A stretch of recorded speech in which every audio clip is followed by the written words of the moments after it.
Bonjour, c'est Claudia. Alors voilà, aujourd'hui on se retrouve pour un petit tuto très rapide et vraiment très simple. Mais je voulais quand même le partager avec vous pour vous montrer qu'il y a d'autres possibilités que de faire des angles photos, donc avec la perforatrice. De ce type d'angle photo qui, à mon sens, n'est pas très pratique parce que la personne, déjà, pour le glisser à l'intérieur, c'est franchement pas évident. Je ne trouve pas ça non plus très esthétique. C'est très rapide à faire, on est d'accord.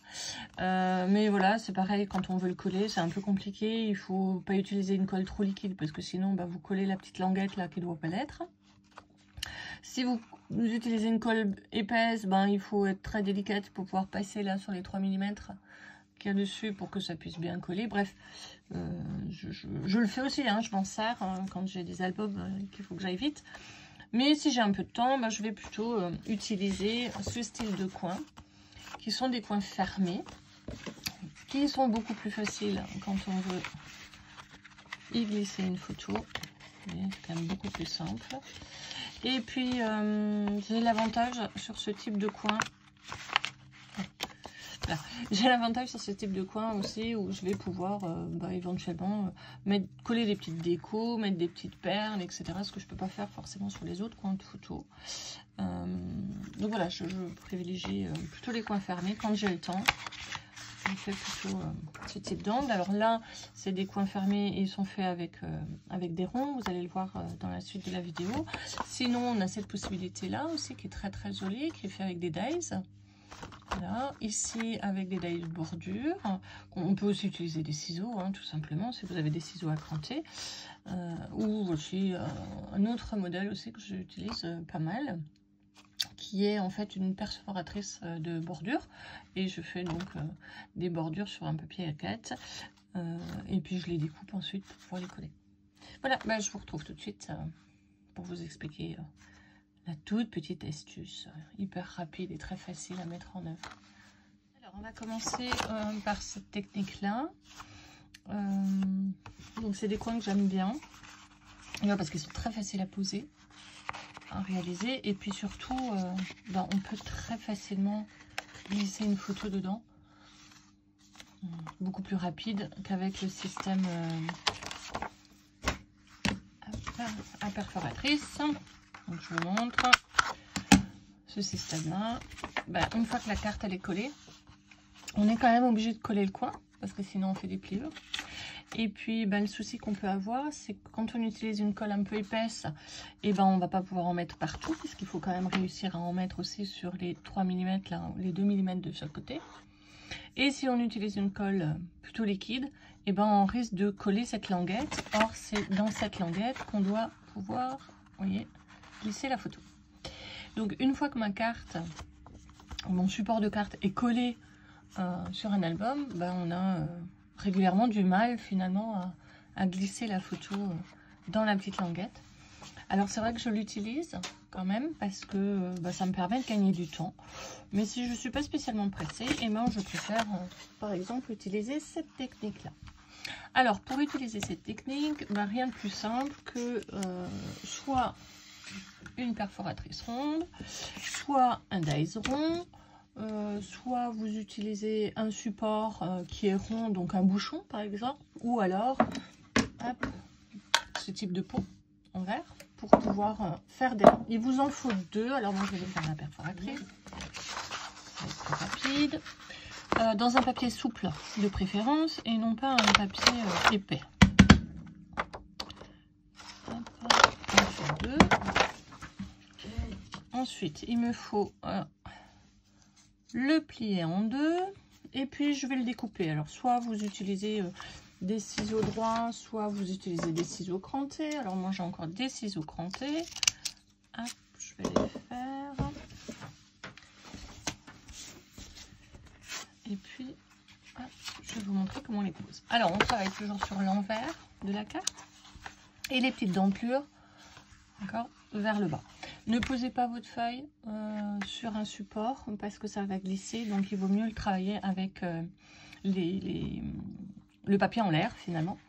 Et utiliser de la colle liquide, préférable, pareil, pour pouvoir le glisser si besoin. Après, on prend très très vite le coup de main. Hein. Donc, 3 repères. L'angle à droite, l'angle à gauche et le rebord de mon demi-cercle. Je vais poser ma pointe, donc en veillant à ce que ce rebord-là soit au bord de ma feuille et celui-là également au bord de mon autre feuille. Vous voyez ?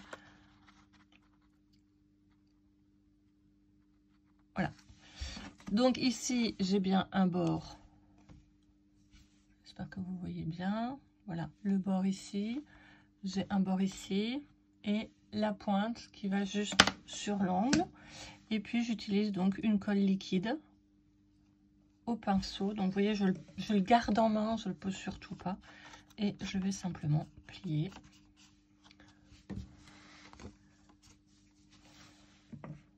Mon demi-cercle.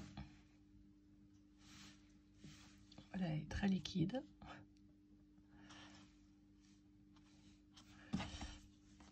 Voilà, une fois que j'ai réalisé ça, je peux à présent le poser sur ma table pour faire en sorte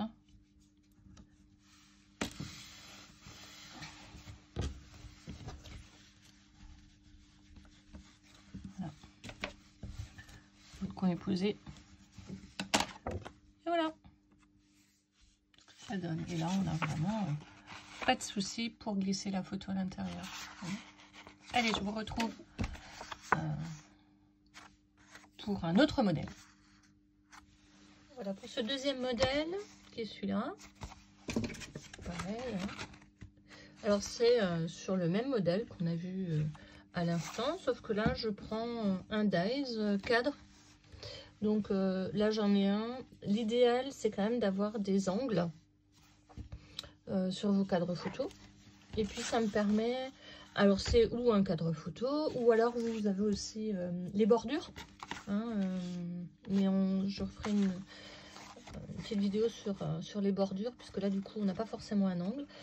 Ici bah, c'est facile, hein, j'ai un angle, donc je pose exactement comme tout à l'heure. Voilà. Et je vais le coller à l'arrière. Ça en met 2, j'ai suffisamment de papier.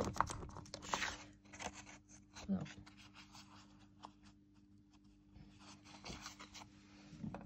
Toujours avec une colle plutôt liquide.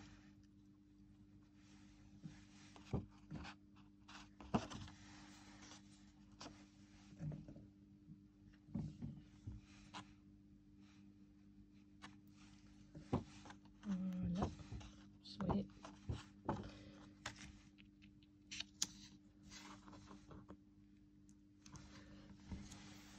Donc une autre façon de faire des angles photos. Voilà.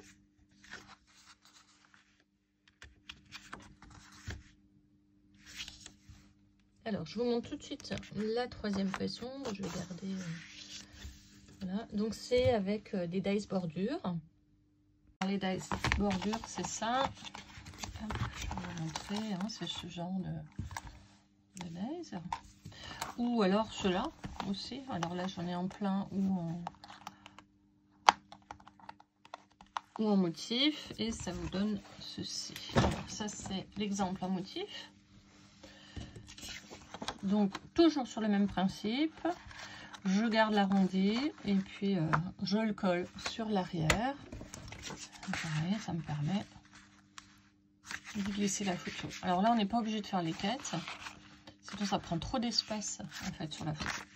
Et sinon, j'ai ce genre de dies et qu'on va mettre pareil. Alors ici, il s'agit simplement de compter le nombre de motifs. Donc là, pour moi, 4 c'est bien. Hop. Et de la même façon, on va passer à 3 pour que ce soit pas trop grand. De la même façon, je le colle à l'arrière et ça me permet de glisser ici la photo. C'est le même principe, hein, c'est juste le décor qui va changer un peu en fonction de ce que vous voulez et du style que vous voulez faire. Voilà. Mais là, par contre, on aura un coin, un espace qui risque de s'abîmer. Donc là, il faut veiller à bien le coller après sur votre album, ce qu'on n'a pas forcément ici. L'avantage des coins fermés comme ça, c'est que vous pouvez également mettre de la déco par-dessus, mettre des petites perles ou des petites fleurs, quelque chose dessus pour le décorer, ce que vous ne pourrez pas faire ici. Voilà, c'est vrai que j'ai une affection particulière pour plutôt faire des coins comme ça, des coins fermés. Voilà, et ben bon scrap.